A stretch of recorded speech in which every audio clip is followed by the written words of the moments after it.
रसूलुल्लाह सल्लल्लाहु तआला अलैहि वसल्लम ने फरमाया, तुम्हारे दिनों में सबसे ज़्यादा फजीलत वाला दिन जुम्मे का दिन है।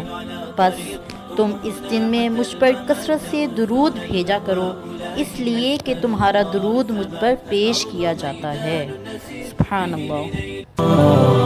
الأرض ميدان نسير به لنيل الأمنيات، ورحلة فيها نجاهد كي نرى معنى الحياة، ولا نزال على طريق طموحنا حتى الممات، تؤذنا الأهواء لكن نسأل الله الثبات. الأرض ميدان نسير به لنيل الأمنيات، ورحلة فيها نجاهد كي نرى معنى الحياة، ولا